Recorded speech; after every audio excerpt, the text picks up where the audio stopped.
ये रहा आपका ईटी का क्वेश्चन पेपर, डीएलएड भी कहते हैं इसको, और ये हिंदी वर्जन है, मतलब हिंदी मीडियम का है। ये हिंदी और उर्दू दो मीडियम यहाँ पे होते हैं। चलिए चलते हैं मैथ्स के सवालों पे, उनके डिटेल सॉल्यूशन देखेंगे और साथ ही साथ देखेंगे शॉर्टकट कहाँ पे लग सकता है। शॉर्टकट से आपको बहुत फायदा होने वाला है अगर आपकी थोड़ी सी प्रैक्टिस शॉर्टकट पे हो गई तो। ये देखिए 66 नंबर सवाल से मैथमेटिक्स शुरू हो रहा है और यहाँ पे हमसे पूछा गया है कि इसका घनमूल क्यूब रूट क्या होगा। तो ये लिखा है हमारा 4 7, फिलहाल आप माइनस को भूल जाइए। 4 7 4 5 5 2, तो इसको आप गुणनखंड विधि से निकाल सकते हो चाहो तो। ठीक है, पहले आप 2 से डिवाइड करेंगे ऐसे, ये आ जाएगा 2 3 7 2 7 6। फिर 2 से डिवाइड करेंगे और ऐसे करके आपको 3 बार 2 मिलेगा। 2 × 2 × 2 × 3 भी मिलेगा आपको 3 बार। 3 × 3 × 3 और 13 भी आपको 3 बार मिलेगा। ठीक है, तो आपको पता है कि जब 3 बार मिल जाता है तो घनमूल के केस में हमें एक बार ले लेते हैं, तो 13 एक बार ले लेंगे, 2 एक बार ले लेंगे और 2 उसके बाद 3 एक बार ले लेंगे। 2 3 6, 6 × 13 78 आपका आंसर होगा। और जब भी कभी माइनस लगा हो तो आपका रूट में भी माइनस जरूर लगेगा, तो ऑप्शन सी आपका करेक्ट हो जाएगा इस ढंग से। ये था ट्रेडिशनल मेथड, इसको आप अगर शॉर्टकट से निकालोगे तो ये मुश्किल से 4-5 सेकंड का ही सवाल है। और इसके लिए आप जो है लिंक हम शेयर कर देंगे, बहुत से लिंक शेयर करेंगे शॉर्टकट वगैरह के, वो उस पर आप प्रैक्टिस कर लेना। और अगर अभी हम दोबारा से शॉर्टकट से बताएंगे तो फिर वीडियो बहुत लंबा हो जाएगा, इसलिए हम अवॉइड कर रहे हैं। नेक्स्ट सवाल पे चलते हैं। 67 नंबर देखिए, यदि 50 वस्तुओं का विक्रय मूल्य 40 वस्तुओं के विक्रय मूल्य के बराबर है तो हानि या लाभ प्रतिशत क्या होगा। देखिए 50 वस्तुएं हम बेच रहे हैं, तब वो 40 वस्तुओं के विक्रय मूल्य क्रय मूल्य के बराबर हो रहा है, तो ऐसे केस में क्या होगा, हानि तय है। तो इसे शॉर्टकट से कर देते हैं। देखिए डिफरेंस कितना है 40-50 का, 10।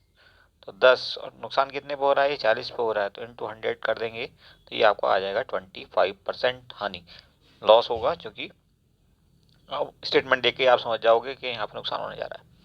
68 नंबर देखिए, 1/3 और 1/4 का योग, तो ये कितना हो जाएगा, 1/3 और 1/4 का योग, 1/3 प्लस 1/4 का योग हो जाएगा 7/12। क्लियर, 7/12। और ऐसे ही इन दोनों का डिफरेंस कितना आएगा, 1/12। आगे स्टेटमेंट कहता है कि अंतर का x गुना है, तो इसको x से आप मल्टीप्लाई कर दो और इज इक्वल टू 7/12 कर दो। ठीक है, ये इक्वेशन आ गई आपकी। अब इस इक्वेशन को आप सॉल्व करोगे तो x की वैल्यू निकल आएगी, और x की वैल्यू यहाँ पे कितनी होने जा रही है, x की वैल्यू होने जा रही है 7। तो ऑप्शन सी आपका आंसर बन जाएगा।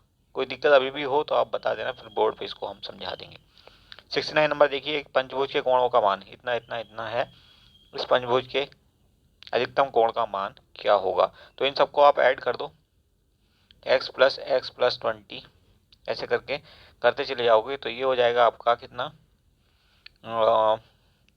5x प्लस 160, जस्ट मोमेंट, ये हो जाएगा 5x plus 160 is equal to कितना होगा, पंचभुज के अंतः कोणों का योग, आंतरिक जो कोण है इंटरनल एंगल्स, उनका एडिशन कितना होता है। तो ये निकालने के लिए आपको एक फार्मूला और इस्तेमाल करना पड़ेगा, n-2 इंटू 180। इससे आप निकाल लेंगे कि पंचभुज के अंत्य कोणों का योग कितना होगा। n क्या है, 5, पंचभुज की बात हो रही तो 5 हो जाएगा, 5 - 2 मतलब 3 इंटू 180 यानी कि 540। तो इसके इक्वल किसको रख देंगे, 540 को रख दो आप। यहाँ से x की वैल्यू निकल आएगी कितनी, 76 डिग्री। ठीक है, x की वैल्यू कितनी आएगी, 76। अब अधिकतम वैल्यू क्या है, अधिकतम वैल्यू है x प्लस 90, x प्लस 90, तो 76 प्लस 90 कितना हो जाएगा, 166 आपका आंसर होगा। देखिए कौन सा ऑप्शन में मिल रहा है आपको 166, पहले ऑप्शन में, तो पहला ऑप्शन आपका करेक्ट हो गया। नेक्स्ट क्वेश्चन देखिए 70 number, x³ minus 10x² plus 31x is equal to 30 के गुणनखंड क्या होंगे। तो आप देखिए यहाँ पे गुणनखंड वैसे तो आप दूसरे ढंग से भी निकाल सकते हो, बट यहाँ ऑप्शन से जाओगे तो ज़्यादा आसान हो जाएगा।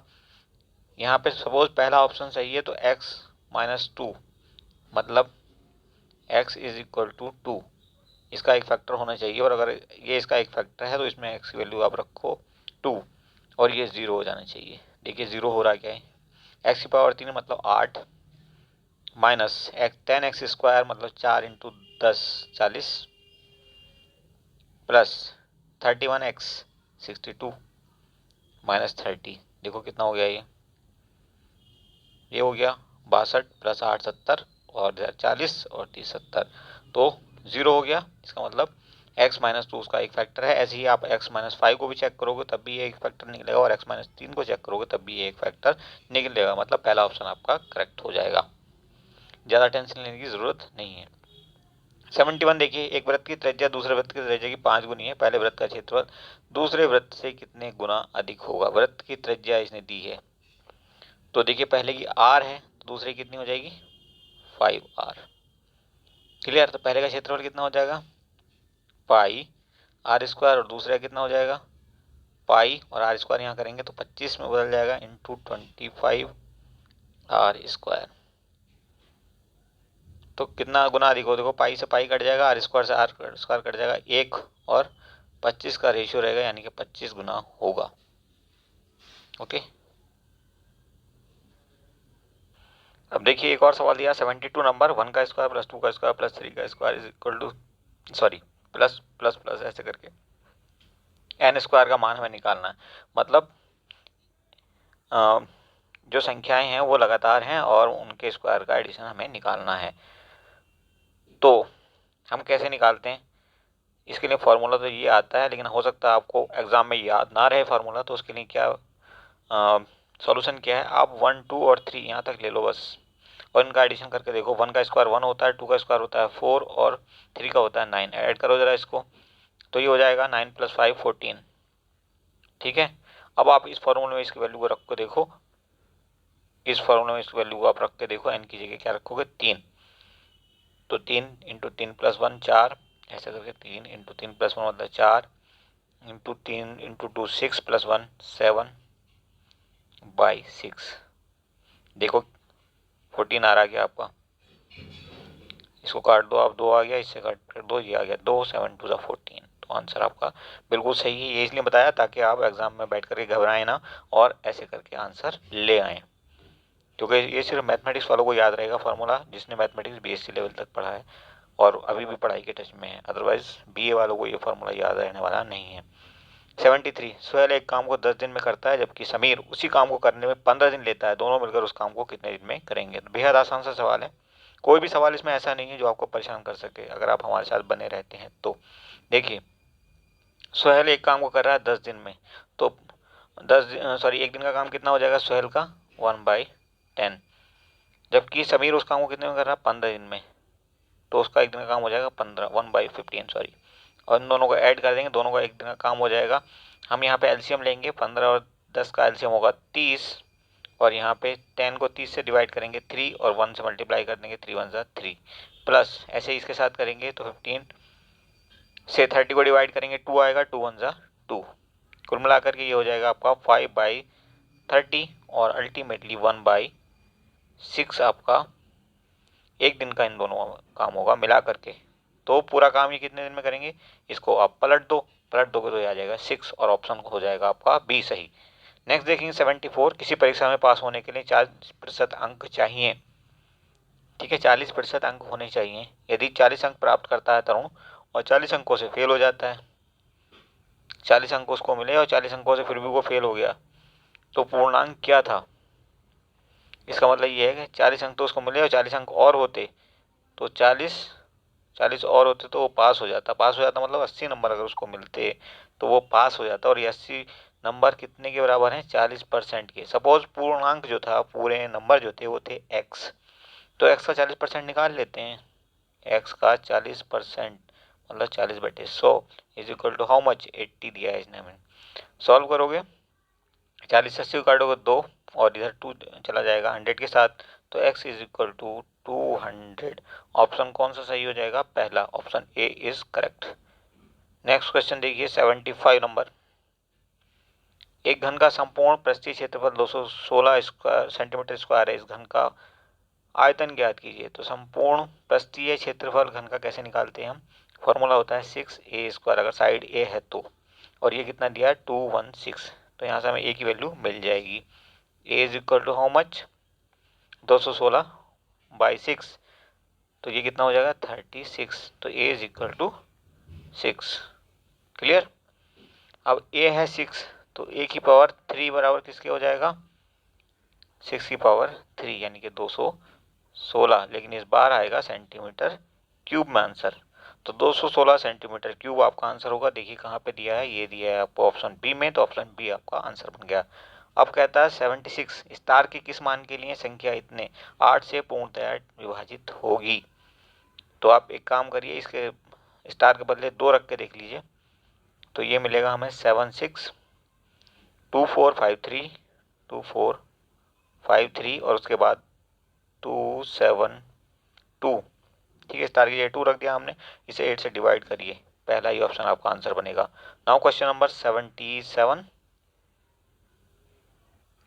स्पीड टाइम का सवाल है। ये देखिए 12 किलोमीटर चल रहा है 1 घंटे में, ठीक, और 20 मिनट में वो अपना पहुंच जा रहा है। इसका मतलब ये हुआ कि 60 मिनट में वो कितना चलेगा, 60 मिनट में चलेगा 36 किलोमीटर। ठीक है, लेकिन यहाँ पे हमें पहले डिस्टेंस निकालनी है कि कितनी डिस्टेंस उसने ट्रेवल की है 20 मिनट में, जबकि वो 12 घंटे, सॉरी 36 नहीं 12 घंटे, तो 12 किलोमीटर 1 घंटे में चल रहा है, तो 20 मिनट में कितना चला, 1 घंटे मतलब 60 मिनट में चल रहा था वो 12 किलोमीटर, तो 20 मिनट में कितना चला 130 चलेगा ना, तो 4 किलोमीटर चला है, 4 किलोमीटर की उसकी डिस्टेंस है।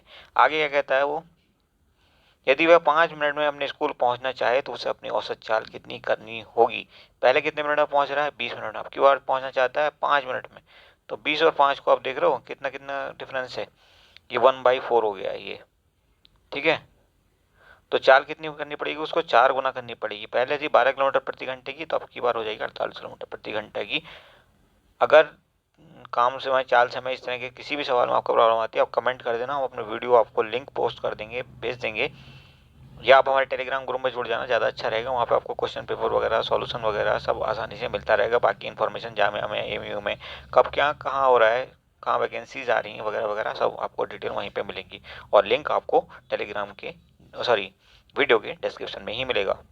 नाउ नेक्स्ट क्वेश्चन 78 नंबर, किसी कस्बे की जनसंख्या है 10,000, इसकी जनसंख्या 10% की दर से हर साल बढ़ती है, तो 3 वर्ष बाद उसकी जनसंख्या क्या होगी। देखिए बेहद आसान सवाल है, इस आसान है या नहीं है, हम इसको आसान कर देंगे। देखिए कैसे, आर की वैल्यू क्या है 10%, 10%, इसको हम क्या कह सकते हैं 1/10 भी कह सकते हैं। क्लियर। और पी क्या है हमारा, यानी कि मोल है हमारा 10,000। तो अब इसी को बेस बना करके हम आगे बढ़ते हैं, ये सब मिटा रहे हैं हम। अब देखिए यहाँ पे हम रख देंगे P इज इक्वल टू 10,000, 3 साल की ये बात कर रहा है, तो हम 3 एरो खींच देंगे 1 2 एंड 3। ठीक है, और इसको, ये पहले साल का होगा, ये दूसरे साल का होगा, और ये होगा तीसरे साल का इंटरेस्ट हमारा, सबको ऐड करेंगे हम इन सबको। ठीक, तो हमारा साधारण ब्याज निकल आएगा। अब चक्रवृद्धि ब्याज में इसको कैसे बदलेंगे वो हम आपको सिखा देते हैं। ज़्यादा प्रैक्टिस के लिए आपको वीडियो देखनी पड़ेंगी 2-3 हमारी, और 100% आप इस सवाल को मुंह जबानी करके आएंगे। क्लियर। तो देख लेना, थोड़ी प्रैक्टिस ज़रूरी है, अगर आप प्रैक्टिस करेंगे तो आप ही के लिए अच्छा रहेगा। हमने लिखा था 10,000, अब इस सवाल को हम कर देते हैं, इसे हमने 1/10 से मल्टीप्लाई करना है, कितना हो जाएगा ये 1000। ऐसे ही यहाँ पे हो जाएगा हमारा 1000 दूसरे साल के लिए, आपको पता होगा अभी हमने बताया था 3 साल के लिए अलग अलग हमने ऐसे ऐसे लिखना है। उसके बाद देखिए पहले साल के लिए तो यही मिलना है, इसके अलावा हमें कुछ मिलेगा नहीं। क्लियर। लेकिन दूसरे साल के लिए ये तो मिलेगा ही मिलेगा हमें, लेकिन साथ ही साथ मिलेगा इस पे भी हमें इंटरेस्ट, कितना 1/10 अगेन, तो इसका भी 1/10 करेंगे तो कितना हो जाएगा, ये हो जाएगा 100। ठीक है, अब तीसरे साल में आ जाइए, ये तो मिलेगा ही मिलेगा 1000, लेकिन इसके अलावा और क्या मिलने जा रहा है हमें, इसके अलावा और मिलेगा हमें इस वाले पे 10% यानी कि 100 रुपये, इस वाले का भी 10% यानी कि 100 रुपये, और इस वाले का भी 10% यानी कि 10 रुपये। अब आप सबको ऐड करिए, ये हो गया आपका, ये हो गया, ये हो गया, 3000, 100, 100, 100, 300, 3300 और 10 रुपये, ये रहा 3310। उसकी वृद्धि हो गई है, 10,000 पहले थी, तो अब जनसंख्या कितनी हो जाएगी 13,310। मुँहजबानी करने वाला सवाल था, सिर्फ आपको करके दिखाया इसलिए 2 मिनट चले गए। 79 नंबर सवाल देखिए, क्या कहता है, 15 संख्याओं का माध्य है इतना, पहली 8 संख्याओं का माध्य इतना, और आखिरी 8 संख्याओं का 17, तो 8वीं संख्या क्या होगी। तो चलिए थोड़ा डिटेल में समझा देते हैं आपको ये सवाल भी। औसत का सवाल जब हम निकालते हैं तो ये होता है औसत इज इक्वल टू टोटल जो भी है हमारा, ठीक है, टोटल या टी कह लो इसको, टोटल अपॉन, इसको टी ही कहो तो ज़्यादा अच्छा है, ठीक, T upon, just moment, oh my god, average is equal to T upon total कितने नंबर हैं, 5 7 8 जितने भी हैं, यहाँ पे 15 संख्याओं की बात हो रही तो 15 लिख देते हैं, ठीक। तो 15, एवरेज कितना दिया 18, तो 18 is equal to T upon 15, यानी कि टी की वैल्यू यहाँ से कितनी निकल आई है, T is how much, 15 into 18 यानी कि 270, 270, क्लियर। ओके, अब हमें टी मिल चुका है, देखिए T is equal to 270, sorry यार गलत हो गया, 270। अब क्या कहा उसने कि पहली 8 संख्याओं का औसत है 17, सॉरी पहली 8 संख्या का औसत है 19, यानी कि फिर से इस फॉर्मूले को आप रखोगे तो 19 इज इक्वल टू इस बार जो इनका टोटल रहेगा उसको हमने कहा है T1, और कितनी संख्याओं की बात की 8, तो 19 इंटू 8 152, तो T1 इज इक्वल टू 152, याद रहेगा। ऐसे ही हम निकालेंगे T2, तो T2 के लिए औसत कितना है 17, तो हम रखेंगे 17 is equal to T2 upon 8 फिर से, तो यहाँ से T2 की वैल्यू कितनी निकल आई, 17 8 136, 136, 17 8 जा 136, टेबल थोड़ा स्ट्रॉन्ग रखना। T1 T2 और T तीनों मिल गए अब हमें, क्लियर है। अब हम क्या करेंगे, वो नंबर निकालना है हमें आठवीं संख्या क्या है ये पता करना है, तो चलिए वो नंबर निकालते हैं। तो वो नंबर कैसे निकालेंगे, T1 plus T2 minus T करके, कैसे, नंबर हमने 8वां नंबर निकलेगा, 8th number is equal to T1 plus T2 minus T. T1 और T2 कितना था, T1 था आपका 152 और ये था T2 था 136, माइनस टी कितना था 270, ये आप करोगे तो ये आ जाएगा आपका 18, क्लियर। तो 8वां नंबर क्या आ गया 18, सवाल का आंसर कौन सा ऑप्शन बनेगा, बी। नेक्स्ट देखिए 80 नंबर सवाल है, ये आपका लास्ट सवाल है। गोले की त्रिज्या वही है जो बेलन की है, ओके। तो देखिए क्या करना है आपको, ये रहा आपका बेलन, ठीक, और ये रहा आपका गोला, इसकी त्रिज्या बराबर है, ये भी आर है इसकी त्रिज्या, तो ये भी आर है, इसकी ऊंचाई भी आर है, ये कह रहा है दोनों का अनुपात पूछ रहा हो, त्रिज्याएं अगर दुगनी कर दी तो इसकी त्रिज्या हो जाएगी 2r, इसकी कितनी हो जाएगी 2r। अब इसका आयतन कितना होता है, आयतन का अनुपात पता करना, तो ये इसका होता है पाई आर स्क्वायर एच, और एच यहाँ पे आर के बराबर है, ध्यान रखना। और इसका कितना हो जाएगा 4/3 पाई आर क्यूब, क्लियर। लेकिन यहाँ पे आर की जगह क्या रखेंगे 2r, और यहाँ पे आर आर की जगह यहाँ भी 2r रखेंगे, तो अल्टीमेटली हमें ये मिल जाएगा कुछ इस ढंग से, ये हो जाएगा आपका बेलन। तो बेलन का वॉल्यूम आपका हो जाएगा 4 पाई आर क्यूब, और ऐसे ही गोले का हो जाएगा 4/3, का मतलब हो जाएगा 8 4 32, सॉरी 32/3 पाई आर क्यूब, ठीक है। अब देखो ये कट जाएगा आपस में, अब रेशियो क्या रह गया 32/3/4, तो ये कितना हो जाएगा, ये आपका हो जाएगा 32 upon, sorry just moment, my God, ये हो जाएगा 32/3 × 4, 4 से इसको काटने 8 आ जाएगा, तो 8 और 3 का रेशियो हो जाना चाहिए आपका। कोई भी ऑप्शन मैच नहीं कर रहा है, इसका मतलब आपका आंसर तो सही है बट ऑप्शन सब गलत हैं, तो क्वेश्चन ये आपका हो जाता है गलत। एनीवे कोई दिक्कत नहीं, गलत हो जाए तो कोई इशू नहीं है, ठीक है, लेकिन आपका सवाल गलत नहीं होना चाहिए, उसका गलत हो जाए कोई दिक्कत नहीं है। That's all in this video, hopefully आपको ये काफ़ी चीज़ें समझ में आई होंगी। अगर किसी को फिर भी कोई प्रॉब्लम हो तो वो कमेंट करें, और प्रैक्टिस के लिए आप हमारी दूसरी वीडियोज़ ज़रूर देख लें, लिंक हम शेयर कर लेंगे। Thank you for watching once more.